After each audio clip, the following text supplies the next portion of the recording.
दोस्तों नमस्कार। आज हम बात करने जा रहे हैं गुलशन कुमार की। गुलशन कुमार जो टी सीरीज का मालिक था, बहुत फेमस आदमी हो गया था छोटी सी बात में।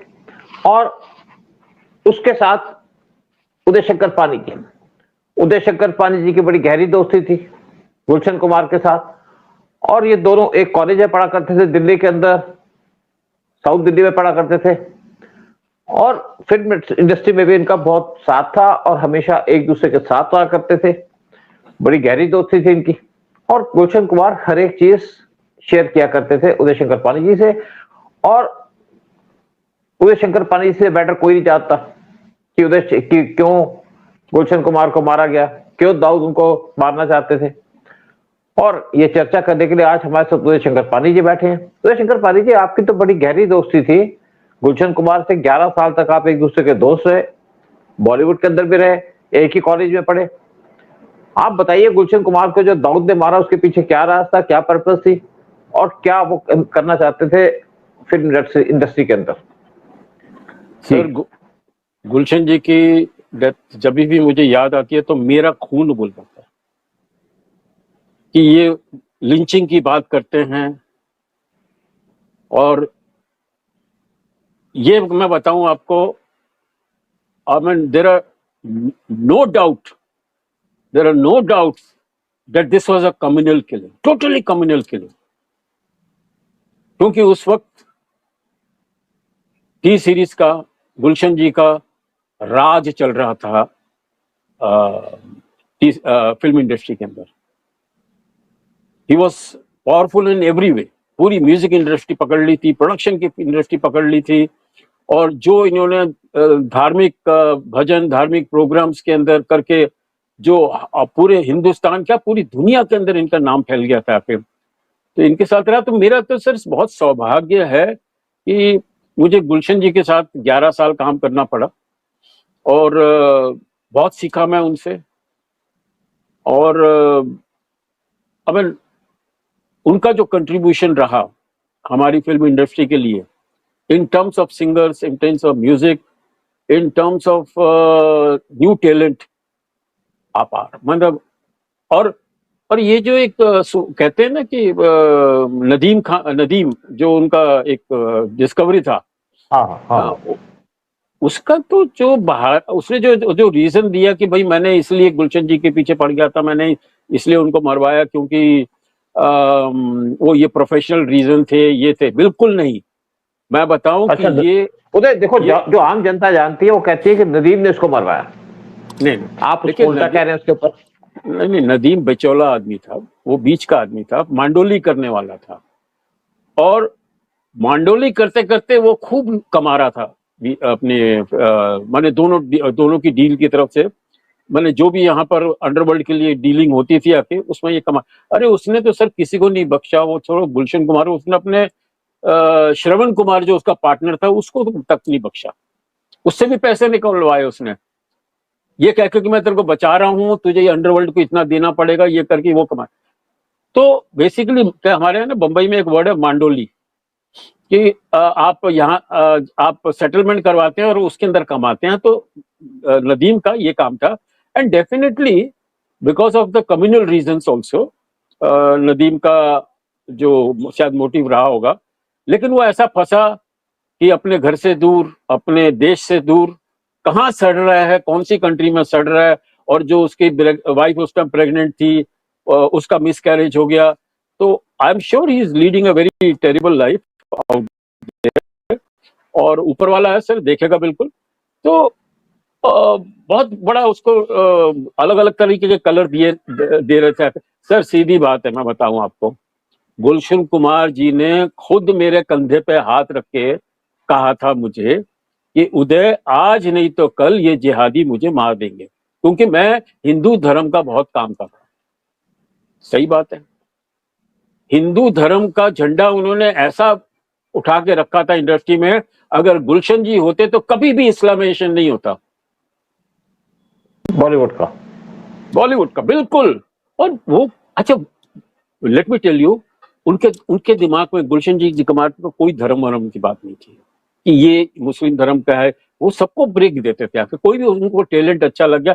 अरे मैंने खुद गुलशन जी के लिए कवालियां की हैं। मेरे गरीब नवाज की कौन से कवाल एक थे बड़े फेमस, तो अजमेर की ये, और मैंने कितने रिलीजियस प्रोग्राम मैंने बनाए हैं सर उनके लिए। और कमाल का वो उदय दूरदर्शी उदय आदमी था। उदय हाँ, उदय वो बात ठीक है, लेकिन मैं आपसे थोड़ी सी बात जानना चाहूंगा। देश जी बंधु कॉलेज में आप दोनों इकट्ठे थे, जो साउथ दिल्ली के अंदर है। उससे जी पहले गुलशन कुमार का एक छोटी सी जूस की दुकान थी दिल्ली में, पुरानी दिल्ली में, गोलचा पिक्चर दरियागंज। हॉल है उसके साथ, ये हाँ दरियागंज की, वहां पे एक छोटी सी इनकी जूस की दुकान थी। ये कैसे इतने पॉपुलर हो गए, कैसे चढ़ गए अपने बिजनेस के अंदर?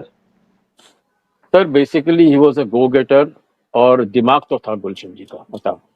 और ऐसा नहीं कि म्यूजिक की सेंस नहीं थी, म्यूजिक की भी सेंस उनको जबरदस्ती आके, वो खुद इक्विपमेंट मंगाते थे हमारे टी सीरीज के स्टूडियो के अंदर, और फिर कहते थे यार ये क्या मशीन आ गई, ये मैं समझ नहीं आ रहा मुझे यार, क्या है कोई बताओ।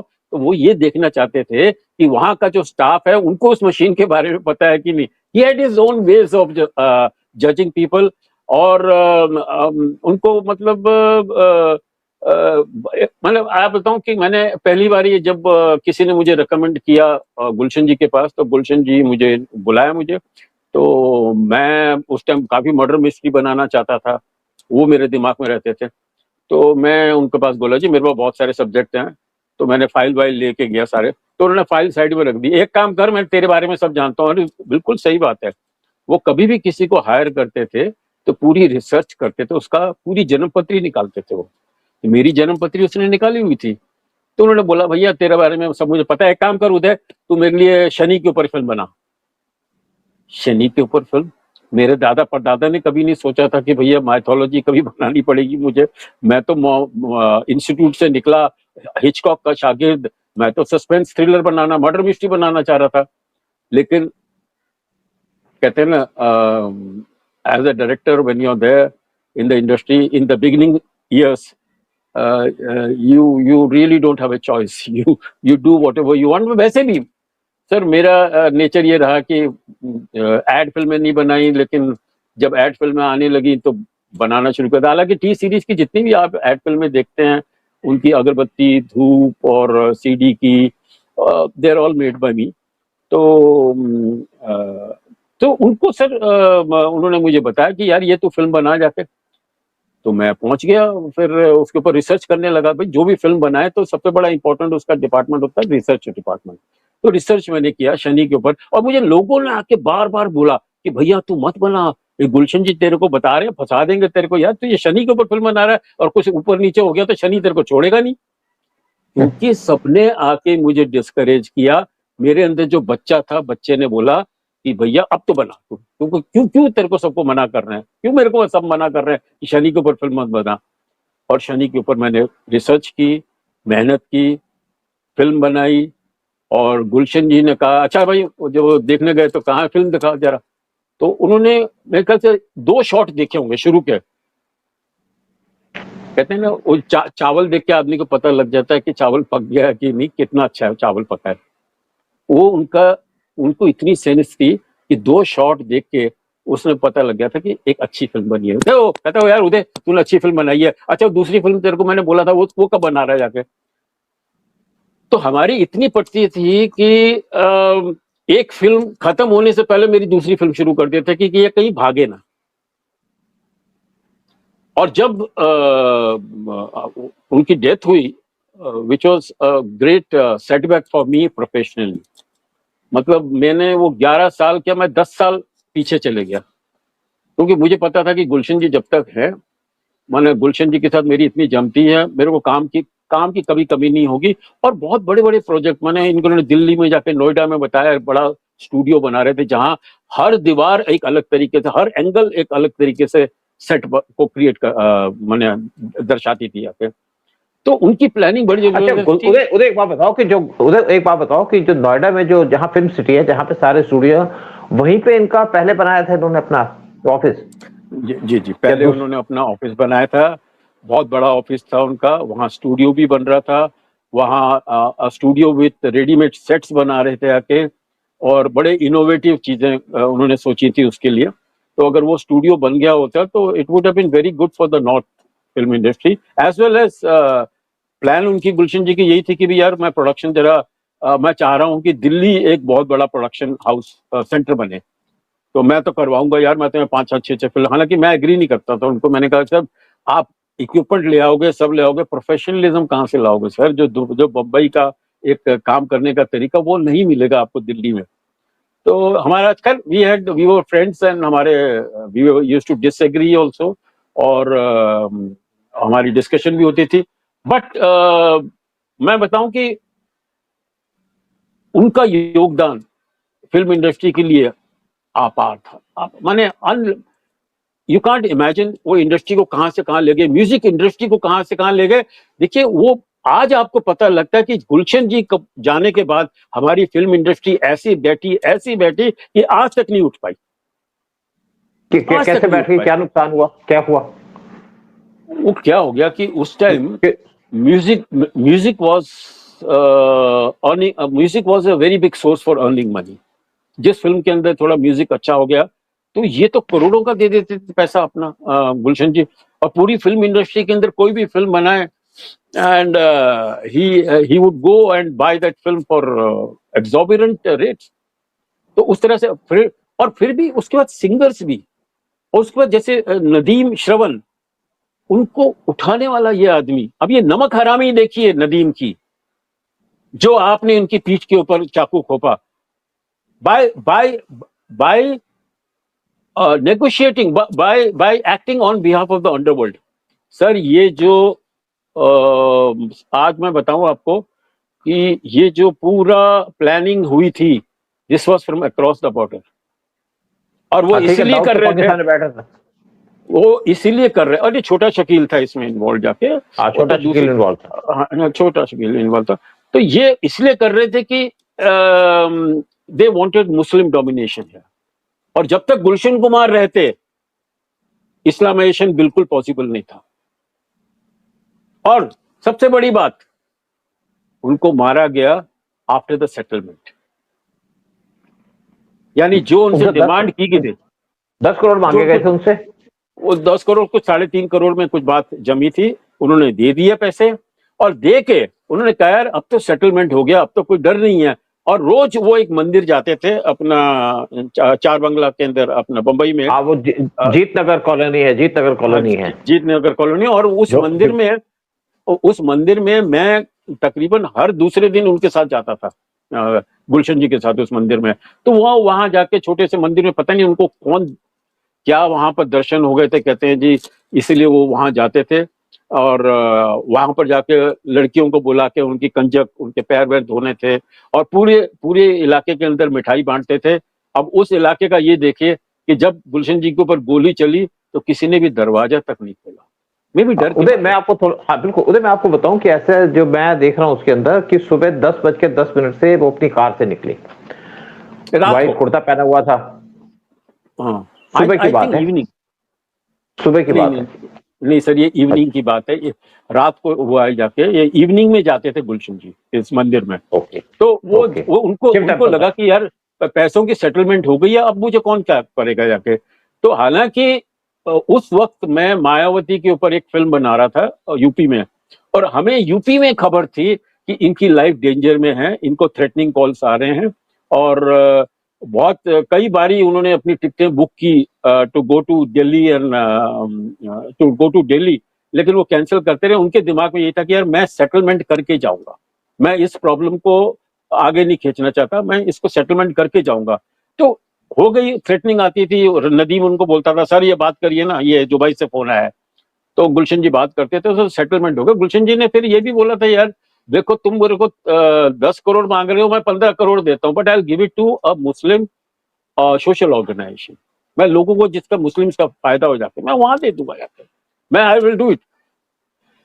तो जो भी हुआ उनका कॉम्प्रोमाइज हुआ, सेटलमेंट हुआ, कुछ 3-3.5 करोड़ की बात हुई, तो इन्होंने दे दिए। वो देने के बाद इन्होंने कहा यार अब तो मेरी लाइफ डेंजर में नहीं है और मैं जाता हूँ। और फिर उसके बाद वो आ गए अपने ड्राइवर के साथ अकेले, और जब वो आए उसके बाद वहां पर उनके ऊपर वहां अटैक हो गया, और काफी कोशिश की इन्होंने अपने आप को बचाने की, बट नहीं बचा पाए, and that is how this disaster happened. And I was shooting in somewhere near Lucknow उस टाइम, और मुझे ये खबर आई तो I wasn't surprised, because I was expecting it कि ये आज नहीं तो कल होगा, क्योंकि ये निशाने पे तो थे, इनके अगेंस्ट मुहिम तो चल रही थी। तो वो जीत गए, बुरे लोग जीत गए, जो जो कम्युनल जो जिहादी लोग थे वो जीत गए, और दे अचीव देयर गोल, और द रिजल्ट वाज यस, उसके बाद इस्लामाइजेशन शुरू हो गया हमारी फिल्म इंडस्ट्री के अंदर, and there is nothing one can do, but it was Uday, एक और बात जानना चाहता हूं मैं, कुछ नाम आ रहा है आपका महेश भट्ट का भी, क्या महेश भट्ट का भी इसके अंदर रोल हो सकता है? वैसे तो महेश भट्ट इस्लामाइजेशन के बहुत सपोर्ट में थे।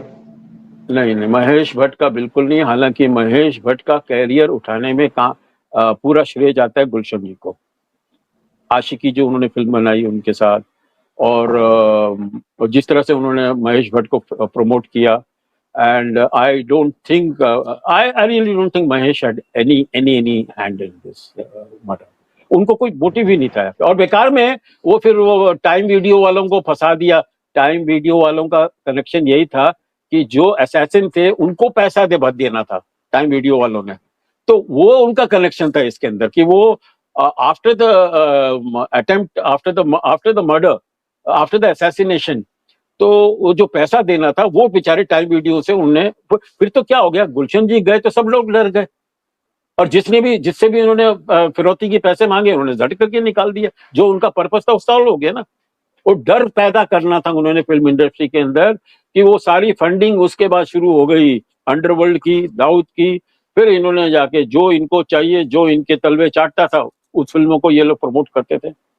तो it was I mean for Hindutva, for, हालांकि मुझे मुझे यही बोलते थे यार, कि उदय, हालांकि यार हम लोग बीजेपी के लोग हैं, लेकिन हमें जो भी बनाए, जैसे अगर कोई गजल भी बनाए, कोई जो कुछ अपना सदारों के प्रोग्राम बनाए, तो यार ऐसा बजाना चाहिए कि घर घर में बजे। बड़ी ईमानदारी से हमें काम करना चाहिए, जिस धर्म के लिए भी काम करें। And he was into social work sir. उनका सोशल वर्क की मैं बताऊं, हमारे जूहू एरिया में हर पंडित को सैलरी जाती थी। मैं एक बार ही गया ऋषिकेश में, जब उन्होंने मुझे कहा था एक फिल्म बनाने के लिए ऑन गंगा मिनरल वाटर, तो उसके लिए हम लोग गए ऋषिकेश, लखनऊ। तो ऋषिकेश में मैंने देखा कि कहीं एक भंडारे में खाना बन रहा है, लेकिन वहां कोई खा नहीं रहा, कोई देख नहीं रहा। तो पता लगा कि वहां जितने भी वृद्धाश्रम थे, वहां पर खाना जाता था गुलशन जी के भंडारे से। वहां का तो खैर वो जो वैष्णो देवी का तो फेमस है कि उनका जो भंडारा बिल्कुल बिल्कुल, हाँ हाँ बिल्कुल। सर वो छोड़िए, गुलशन जी के ट्रक गाड़ी थी, गाड़ी में केले, गुड़, रोटियां रख के एक गाड़ी जाती थी टिल बद्रीनाथ, टिल ऊपर पहाड़ों तक, फ्रॉम ऋषिकेश। और रास्ते में जितने भी जानवर हैं, बंदर हैं, गाय हैं, उनको खाना खिला खिला के वो गाड़ियां जाती थी, गाड़ियां आती थी। बताइए, आई am sure many people don't know about this social service of this man, you know.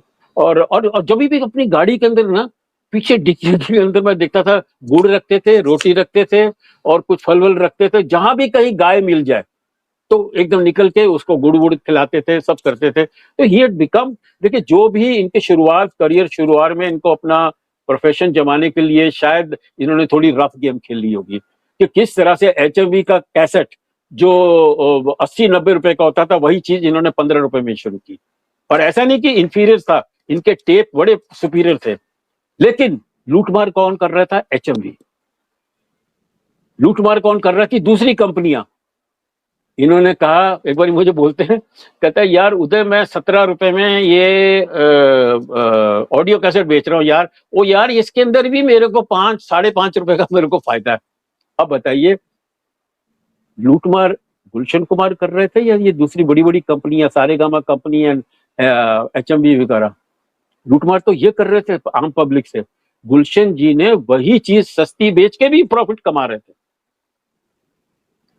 तो बड़ा सर, मेरे को तो आज भी जब भी उनका कोई ये टॉपिक डिस्कस करता है, सच्ची मुझे गुस्सा आ जाता है। कि मुझे गुस्सा इस बात का आता है कि जब उनकी डेथ हुई, मैंने कोई किसी हिंदू को आवाज उठाते हुए नहीं देखा, किसी को प्रोटेस्ट करते हुए नहीं देखा। कि आज देखो हमारा हिंदू का एक फ्लैग बियरर मारा गया and nobody came out with candles or nobody protested, और सब चुप हो गए एकदम, बिल्कुल किसी ने आवाज नहीं की। हमारे हिंदुओं ने किसी ने आवाज नहीं की। लेकिन खैर वो शर्म की बात है कि जिस आदमी ने इतना कुछ किया आपके हिंदू धर्म के लिए और सब धर्मों के लिए, इतना सोशल वर्क किया, and it was we should have really protested, एंड वो आवाज उठनी चाहिए थी। खैर सच्चाई रुक नहीं सकती, सच्चाई आएगी, बिल्कुल खुलेगी। और मेरे ख्याल से वो जो पनिशमेंट नदीम को मिलनी थी, जो उसकी हरकतें थी, वो मिल चुकी है उसको। I mean, imagine you can't come back to your country, you can't come back to your film industry, you can't do anything. खत्म ना आप बिल्कुल। तो भगवान उनकी आत्मा को शांति दे। And we miss you Gulshan ji, and you are a inspiration, और हम कभी नहीं भूलेंगे आपको। और आप जो कंट्रीब्यूशन कर गए उसकी वजह से ये आज भी टी सीरीज नंबर 1 कंपनी चल रही है, उनके आशीर्वाद। बिल्कुल सही बात है, बिल्कुल सही, उन्हें ठीक बात है। देखिए हाँ, आपने तो बड़ी बार कहा है कि वहां पे इस्लामाइजेशन हो रहा था, और बॉलीवुड के अंदर जैसे शाहरुख खान को किंग खान बना दिया, जबकि सबसे बड़ा अगर आर्टिस्ट माना जाता है आज की डेट पे वो तो अमिताभ बच्चन ही है, अक्षय कुमार है, लेकिन किंग खान वो है क्योंकि फिल्में बना करके इनको पूरी सपोर्ट थी, बॉलीवुड की को जो पूरी सपोर्ट थी, जो ये ऐसे इस्लामिस्ट है उनको दाऊद की सपोर्ट थी। लेकिन एक और बात मैं कहूंगा यहाँ पे कि सुशांत सिंह राजपूत को मारा गया, वो खैर हिंदू के लिए तो कुछ नहीं कर रहे थे, लेकिन उससे भी इनको डर था कि एक हिंदू बहुत बड़ा यहाँ पे स्टार बनने वाला, और उसको कहा कि शाहरुख खान हो गए, सलमान खान हो गए, आमिर खान हो गए, इनको लगा कि इनकी तो यहाँ पे जो चल रही है पूरी बॉलीवुड के अंदर वो खत्म हो जाएगी। क्या ये रीजन था सुशांत सिंह राजपूत को मारने का? Sir, Sushant Singh Rajput has been a great mystery, और क्यों हुआ, कैसे हुआ, आज तक वो रिवील नहीं हुआ। यहाँ खाली एक चीज मैं बताऊंगा sir, basically Hindu is not a communal person. हम लोग बहुत जल्दी माफ कर देते हैं लोगों को, और अगर शाहरुख खान और आमिर खान या सलमान खान स्टार हैं, because Hindus have appreciated their art and their contribution. सच्ची बताओ, it is not just because of underworld, ठीक है, बट रीजन ये है कि they were talented, and but there were so many other people talented जिनको उठने नहीं दिया गया, जैसे सुशांत राजपूत, जैसे बहुत सारे नाम हैं जिनको फॉर कम्युनल रीजंस ये नहीं हुआ। तो कोई बात नहीं सर, आई थिंक आज जो हिंदू जागा है, आज जो नींद से उठा है Hindu, I mean I am glad, आज एक अलग हवा चल रही है कि किस तरह से वो दिल्ली के अंदर वो जो मर्डर हुआ लड़के का, किस तरह से वहां पर भीड़ गई, और हाँ, और उन्होंने वहां ईद के दिन होली मनाई। सर ये जिगरा चाहिए, ये तभी होता है जब एक हिंदू जागता है, और हिंदू आज जाग गया है, एंड हिंदू जागा है for people like Gulshan Kumar.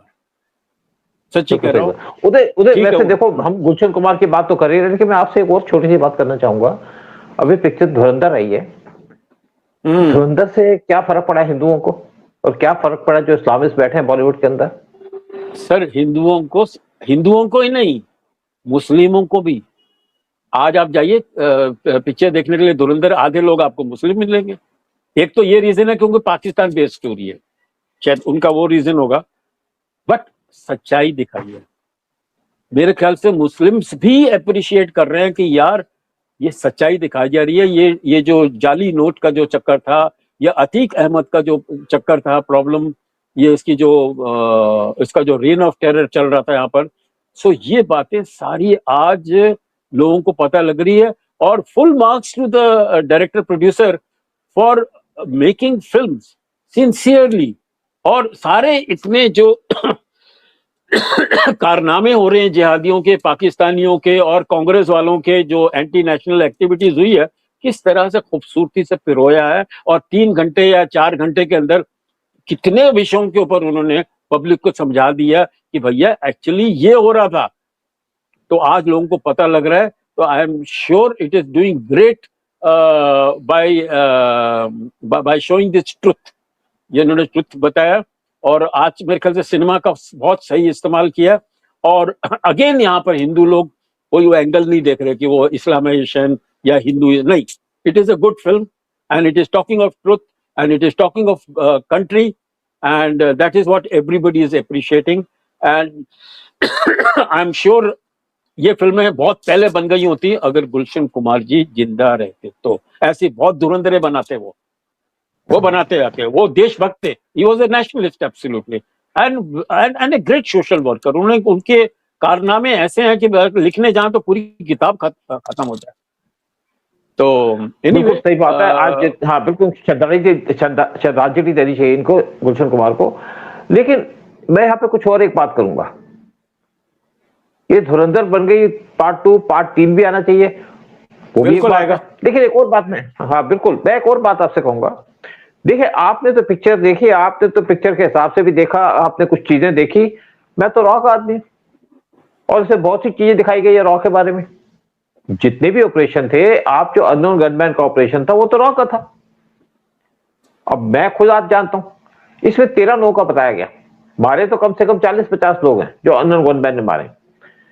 13 लोगों का केस बताया गया जो अननोन गनमैन में मारे। और कौन से मारे थे? तो वो मारे थे जो IC-814 की हाईजैकिंग की थी, जिसने पार्लियामेंट में अटैक किया था, जिसने 26/11 की इंसिडेंट की।